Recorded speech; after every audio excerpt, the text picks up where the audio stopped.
Olá, tudo bem?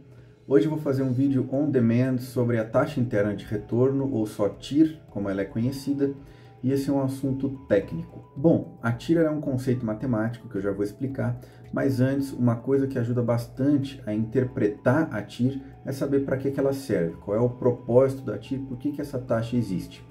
Para saber isso, a gente tem que lembrar de um conceito que eu já falei aqui no YouTube, também já falei lá no Instagram, o conceito do custo de oportunidade. O custo de oportunidade é assim, sempre que a gente tem duas alternativas, a gente escolhe uma delas, a gente acaba abrindo mão da outra. Essa alternativa que a gente abre mão é o custo de oportunidade da outra alternativa.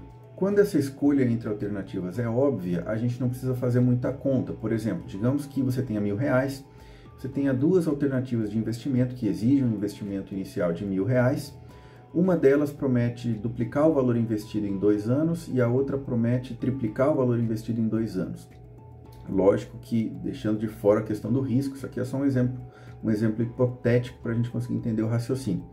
Nesse caso, lógico que aquele investimento, aquela alternativa que promete triplicar, ela é melhor do que a alternativa que promete duplicar, porque o tempo é o mesmo. Então, nesse caso, a gente consegue escolher por uma das alternativas em detrimento da outra, sem fazer muita conta. Agora, tem vezes que essa conta ela não é tão fácil de fazer de cabeça e a decisão ela não é tão óbvia, como foi nesse exemplo que eu dei.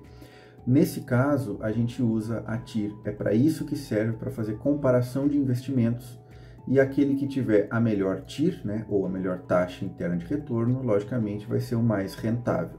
Então, esse é o propósito da TIR, comparar investimentos diferentes. Então, vamos imaginar duas alternativas de investimento. Investimento A e investimento B, que exigem um investimento inicial de R$1 milhão, né, no ano zero, ou seja, no início, já o investimento inicial tem que ser de R$1 milhão. Aí, como é que eles se diferenciam? O investimento A, você investiu 1 milhão, ele vai te dar 400 mil de retorno no primeiro ano, 300 mil de retorno no segundo ano e 500 mil de retorno no terceiro ano. O investimento B, que também exige 1 milhão de investimento inicial, ele te dá 800 mil de retorno no primeiro ano, 200 mil de retorno no segundo ano e 150 mil de retorno no terceiro ano. E aí, qual deles você escolhe? Veja que a gente tem que tomar um critério objetivo de decisão, e é aqui que a TIR vai nos ajudar. Veja que se a gente simplesmente somasse, né, por exemplo, se a gente somar o retorno do investimento A e somar o retorno do investimento B, o investimento A vai dar 1 milhão e 200 de retorno. O investimento B vai dar 1 milhão e 150. Então, você pode intuitivamente ser levado a pensar que o investimento A dá mais retorno, né? Porque você investe 1 milhão, tira 1 milhão e 200. O B você investe 1 milhão e tira 1 milhão e 150. Mas será que é só isso? A TIR é que vai nos mostrar. A TIR, e esse é o conceito, é a taxa que vai fazer o valor presente do nosso fluxo de caixa ser igual a zero. Como assim? Vamos entender. Bom, esse é o nosso fluxo de caixa esquematizado, né? No momento inicial a gente tem uma saída de 1 milhão, um ano depois uma entrada de 400 mil, depois mais um ano entra mais 300 mil e depois mais um ano entram mais 500 mil. O que a gente tem que fazer? A gente tem que trazer todos os valores a valor presente, ou seja, os 400 mil a gente tem que trazer para valor presente, os 300 mil também e os 500 mil também. O 1 milhão a gente não precisa fazer nenhuma conta porque ele já é valor presente, né? Como é que se traz cada um desses valores a valor presente? Bom, a gente descapitaliza, assim como o dinheiro levado para frente tem que ser capitalizado a uma taxa de juros, o dinheiro trazido para dinheiro futuro trazido ao presente tem que ser descapitalizado pela mesma taxa de juros. Então, a gente faz isso com 400 mil, a gente faz isso com 300 mil e a gente faz isso com 500 mil, né? Cada um descapitalizado de acordo com o seu período.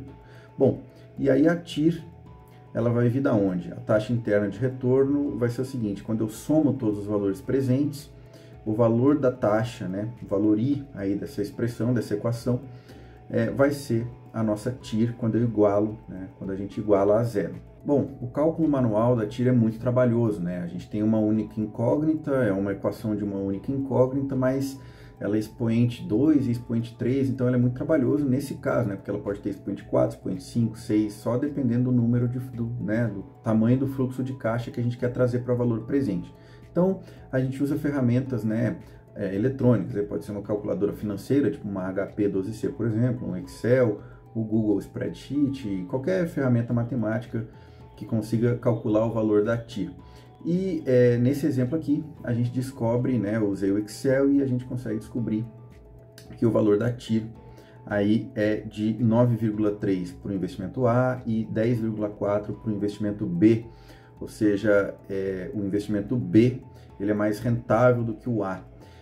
Veja que aquele nosso raciocínio ele seria incorreto, né? Se a gente simplesmente pensasse quanto que isso vai nos dar de lucro e dividisse no investimento inicial, o lucro, entre aspas, do investimento A seria 200 mil e o lucro, entre aspas, do investimento B seria 150 mil. No entanto, a TIR, né, do investimento B mais alto do que a TIR do investimento A nos mostra que o investimento B ele é mais rentável do que o investimento A. E por que será que isso acontece, né? Por que os resultados são inversos? Quando eu olho o lucro de um, quando eu olho o retorno excedente de um, ele é maior, e quando eu olho a TIR do outro, ela é maior. Bom, isso tem a ver com o conceito de duration, que eu não vou entrar nesse vídeo, mas é mais ou menos assim. Uma coisa que tem peso na análise de investimentos é a velocidade de retorno dos investimentos. Então, o que conta não é só quanto você vai tirar de retorno, mas o quão rápido esse retorno vai vir. E a gente pode ver, né, que proporcionalmente, no investimento B, o retorno vem mais rápido, né? No primeiro ano ele já devolveu aí 800 mil, enquanto o A devolveu só 400 mil no primeiro ano. O retorno ele é mais demorado no investimento A. Bom, então a TIR ela sempre tem esse caráter de comparação, né? Ela é sempre usada para comparar investimentos, e aquele investimento que tiver a melhor TIR, tiver a melhor taxa interna de retorno, naturalmente vai ser o mais rentável. Lógico que a gente aqui não leva em comparação a questão do risco, né? A TIR é apenas a taxa de retorno. E a gente sabe que no mercado financeiro risco e retorno sempre estão associados. Afinal de contas, um investimento mais arriscado normalmente oferece um maior retorno, né? A TIR é apenas a taxa de retorno. Por isso que eu particularmente gosto de usar a TIR para fazer comparação de investimentos que tenham perfil de risco similares. Por exemplo, eventualmente eu uso a TIR para calcular qual dos fundos imobiliários que eu invisto que me deu o melhor retorno até hoje. Já uma comparação, por exemplo, da TIR de um investimento de renda fixa com um investimento de renda variável, ela é meio disfuncional, meio temerária, digamos assim, né? Bom, então esse foi um breve vídeo sobre para que serve a TIR e como é que ela funciona exatamente. E se você quer saber mais sobre o mercado financeiro, se inscreva no canal Dicionário do Mercado.